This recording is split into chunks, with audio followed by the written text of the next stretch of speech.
What's up, you guys? I'm Dan. This is Frugal Not Cheap, and today we'll talk about credit card rewards and sign-up bonuses. They can really add up.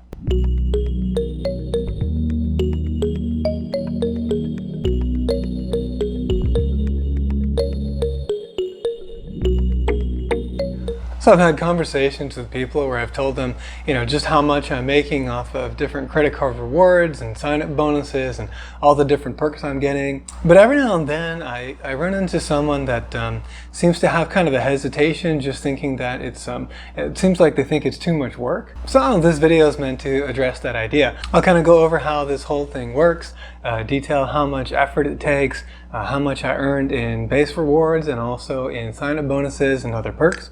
And then you can make your own decision as to whether or not it's worth it. I think given certain caveats, it's pretty much a no-brainer. So first, let's go over how this whole credit card business works here in the States. In a lot of other places, by the way, it's really not quite the same. They're not, the rewards programs that we have here are much stronger than in other places. But essentially, these companies are competing for our business in order that they can make money off of us in different ways. They can make money off of us on interest if we're carrying a balance. In the case of subprime, making money off of overdrafts and over the limit fees on top of that. That was actually quite the case a long time ago with Capital One. I think they've kind of shifted their strategy and they're moving more into the prime and sort of more upscale market. They can also make some money off of just our data and then the transaction fees as well. American Express cards have the highest transaction fees, Visa cards have kind of middle tier transaction fees, and MasterCard are below those, as well as Discover. So one way they can attract our business in order to make this money is to issue rewards cards that offer a sort of percentage of cash back, although oftentimes it's not straight cash, it's actually sort of a point system, so it's kind of their own sort of internal currency that you can use, and you can exchange that for various different ways, not only as a statement credit, but say for travel or what have you, and you might get different value out of those different cash out methods. Along with that, they also offer other perks and often sign-up bonuses if they really want to get people on board. The way that sign-up bonuses work is that you get extra rewards points above and beyond the base points you would normally earn anyway, as long as you spend or charge a certain amount onto your card within a certain period of time. So two really big important points for me here. Again, these kinds of strategies are for people that are disciplined and will not be racking up debt.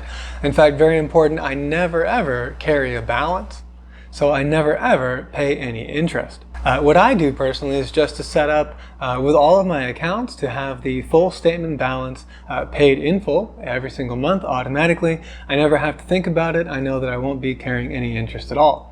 I could zero out the balances completely every month, but paying off the full statement balance gives you the benefit of not paying any interest.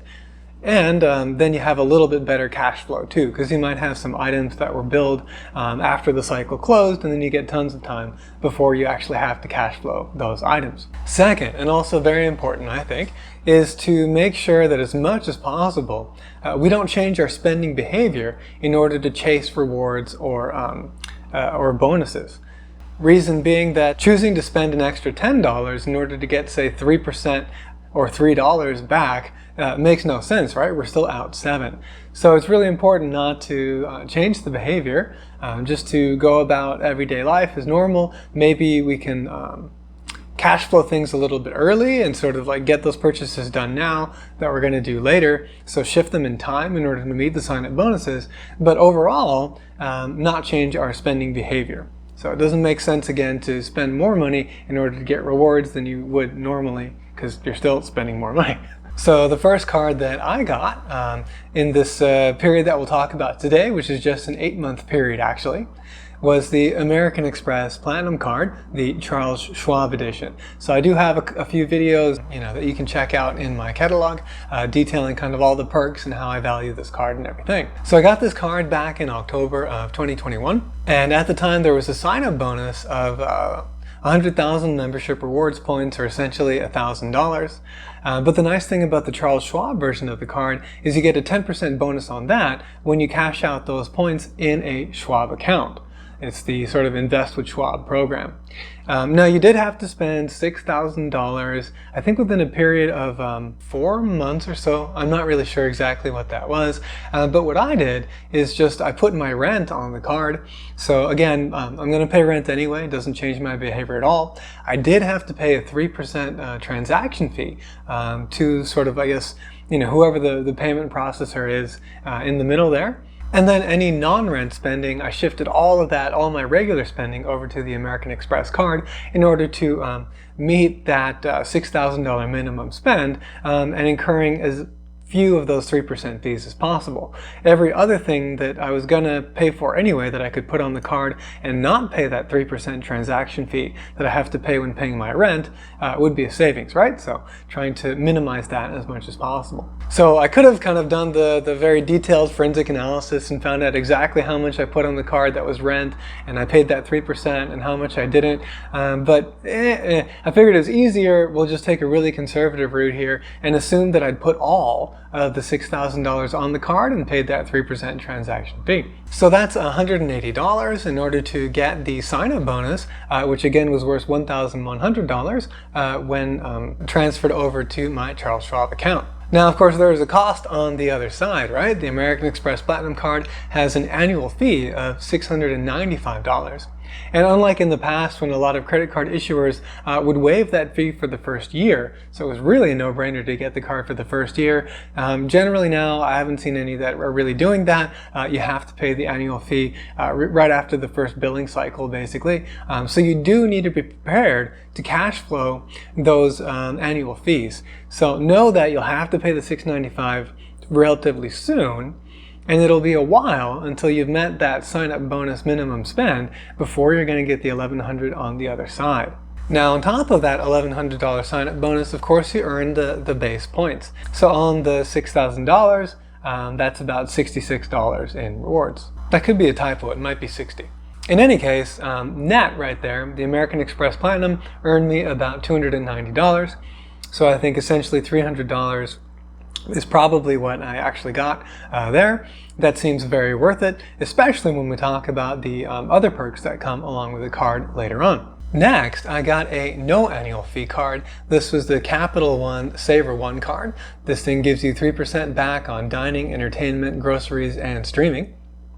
And I got it as part of a plan to shift over from the Chase trifecta to a Capital One setup, where instead of having 3 cards, I would just be using 2, really simplifying things and actually getting better value overall for my particular situation, using this card and the Capital One Venture X. So this card came with a $200 sign-up bonus for spending just $500. It was much easier to meet that without having to pay any of those transaction fees, because I could just do my normal spend. On top of that, I earned $15 in base rewards on that $500 in spend, for a total earned of $215, and again, no annual fee. After that, I was going to get that Capital One Venture X card, but I didn't know that they have basically an internal rule at Capital One not to give out many credit cards to an individual within short periods of time. In other words, I had to wait a while before I could get the next card. Some were saying maybe 6 months. I was hoping it wouldn't be that, quite that long, and actually it wasn't quite that long for me anyway. But I did have to wait a little bit of time, and so next I got the Citi Premier card. This is, a slightly more premium card than the Capital SavorOne. I'd slot it kind of near the Chase Sapphire Preferred card, whereas the Reserve card and the Amex Platinum would be on a higher tier than that. And you can see that in the annual fee, which is $95. At the time when I got that card, unfortunately they did change the sign-up bonus structure after that. If you spent $4,000, you would get an $800 sign-up bonus. So again, assuming the 3% transaction fee, I would have paid a total of $120 in those transaction fees. But along with the base rewards of $40, I earned $625 net on this card, the highest so far, and really quite lucrative. And then finally, I think it was in March of this year. So again, the first card I got in October, and then I got the fourth card by March. Got the Capital One Venture X card, definitely liking this card. That has a $395 annual fee. And at the time that I got it, the sign-up bonus was $1,000 for spending $6,000. So again, assuming I met that minimum spend using my rent, total transactions fees would be $180, which will, along with base rewards of $120 because you get 2% back on everything using this card. Then I earned $545. So just when looking at the rewards and sign-up bonus net of annual fees, the Citi Premier was the most lucrative, followed by the Capital One Venture X, then the Amex Platinum, and then finally the Capital One SavorOne card. And in total, we've got a net of $1,676. And again, this all happened within a short period. I got the sign-up bonus for the Capital One card in June of 2022. And again, it all began in October of 2021. So relatively short period there, well less than a year. But actually, the math is even much better once we take a look at all of the perks that come along with these cards. So here's kind of a rundown of them, of the ones that I found especially valuable. There's a lot of other stuff that comes along with them too, and different people will find different amounts of value from those depending on their lifestyle. Generally, I'm relatively frugal, so a lot of the more luxurious things that come along with the Amex Platinum really aren't a big benefit to me. But I have been enjoying the fact that they give you $15 a month in Uber Cash. It is use it or lose it that month, so you really do have to end up using it. But that's worth $180. I would probably not eat out as often if I didn't have that credit, one. And then second, prices are inflated when you use all of these different apps. DoorDash, Uber Eats, generally not every single restaurant you have to check against their menu price, but generally there is a markup, right? That's included in that. And generally the prices you're paying are higher, and then you might incur other charges as well if you're doing delivery and having to tip and what have you. So the face value to me is 50%, which is still $90. Then we get a Saks credit of $50 semi-annually. So you get this, I think it's $50 for kind of like the Jan through June period, and then also July through December. But because I signed up in October, I was able to take advantage of the $50 credit for that portion of the year, then get another one early 2022. So I ended up getting, I think, 3 t-shirts from Theory, and then 2 pairs of shorts, including the ones that I'm wearing today. And they're really quite nice, and I'm happy with them. But had I not had the credit, I never would have bought these items, right? So really, to me, the value, I'm glad I have them, but I don't know. I discount this at like a very, very high rate and valued at about 10%, so about $15. And it's a similar thing for Clear. I actually haven't been able to travel a lot at all this year. And, I will say, like, Max is doing great right now, but he is getting older, so I'm really reticent to board him. So I'd really kind of rather stay grounded for now. But, I've already got the Trusted Traveler thing, and I've got the global entry that came along with both the Chase Sapphire Reserve, and then also, of course, Amex offers that, and then the Capital One Venture X. Clear's a little bit cooler, and, could cut the lines down, but, I wouldn't pay any more than maybe $20 a year for it, so I valued this again at $18.90. So not tremendous value there, but we were able to claw back a little over $100 in value on the Amex Platinum. The one that really kicks in a lot, and this is why, of course, this is my new favorite strategy going forward, is to have these two Capital One cards. Is first, we got an Airbnb slash VRBO credit of $200. This is a limited time thing. I don't know if they're going to have it next year. But amazingly, I guess, I don't know, something about the way that my apartment complex coded, I actually got that credit for paying my rent. So that was a really unexpected surprise and very cool. Then after that, after the first year, when I'm assessed the next annual fee, I'll get an anniversary credit of $100. Then there's a $300 travel credit. So that's $500 right there, which is already more than eliminating the annual fee. Then we've got Priority Pass, and the Priority Pass that comes along with the Capital One Venture X is better than the one that comes with Amex. With Amex, you do get access to other networks of lounges though. So, I think generally, I think people still view the Amex one as the superior lounge sort of network experience, but the Capital One one's pretty good, especially now that Capital One has their own lounges. In any case, for sort of the more premium Priority Pass, it's about $300. For the basic one, is $99 a year. and I'm going to value it at about $150. Really just, if you take a couple of trips a year, you hit the lounges multiple times, get the free food, get to relax and rest, maybe take a shower or a quick nap, it can really make the travel experience a heck of a lot better, and that's worth a lot to me, both in dollars saved and in just sort of upgrading the experience. And then finally, and this is a perk that the Amex offers also, is cell phone protection. So as long as you pay your phone bill with a card, then it offers some measure of protection. And so we'll value that at $25 a month, since that's kind of roughly around how much insurance might cost. So total face value here is nearly $1,500 in the perks from just these two cards. And we haven't covered them all. There's a whole lot more you could look into for the Amex Platinum, the Venture X, and other cards as well. Citi Premier has stuff too, including a hotel credit that I'm not going to use, but it is a perk, and it can make it a keeper card depending on your usage. And the face value to me is of just under $900. So again, total value now, putting everything together, including the sign-up bonuses and base rewards, on their face, over $3,100 earned in just a period of 8 months, and its value still high of almost $2,600, so basically $2,575. So I think that's really good. Total spend was $16,500 that I was going to spend anyway, and by just spending as I was going to spend anyway, I got almost a 16% return on that spend. So that's really, really good. All right, so what are the downsides, right? We talked about how you have to cash flow these annual fees and sort of the caveats you need to discipline, yada, yada, yada. How much work did it take? Well, really not much. Like basically, sign up for the card takes 5 minutes, right? And then switching over all of your expenses over to that card, maybe another 20 minutes or so. And then you know that you're going to be able to meet that minimum spend pretty quickly. Install the app, another 2 minutes.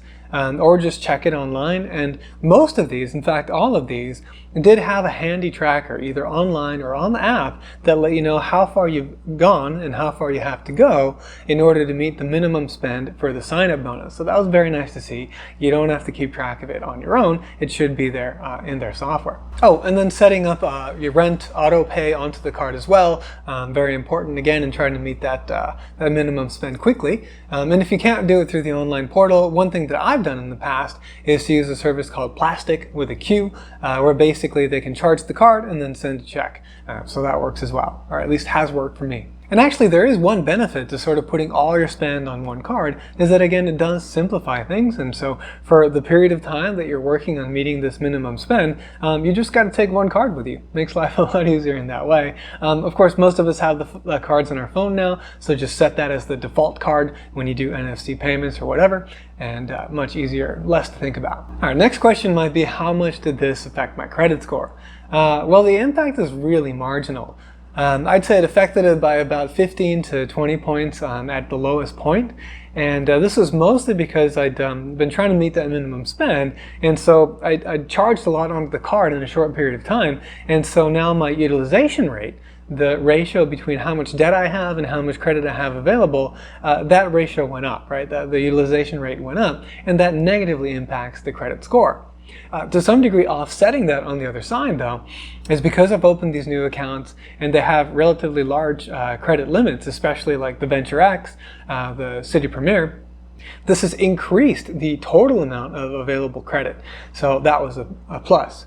Back on the minus side is having the inquiries from applying for new credit, and then also just reducing the average age of accounts by having these new accounts. So that can have some impact, and it will have more of an impact the shorter your credit history is. So the earlier you are in sort of this credit card game, the more impactful that can be, and something to keep an eye on. Whereas if you have a long credit history, I got my first credit card back in around the time I graduated college, so it would have been around 2006, I think, is when my credit history began. And so opening these new accounts didn't really pull down the average very much. And now that I'm not chasing the sign-up bonuses and don't carry those large balances, my score has gone back up very nicely. Now, one point that can help the credit score is, generally all else equal, closing an account, because eventually it's going to reduce the average age of your credit accounts, is a detriment. Then what I'm going to do in all cases that it's possible is I'm going to downgrade the cards to a no annual fee card. So I can keep the account open, but I won't be paying any annual fees.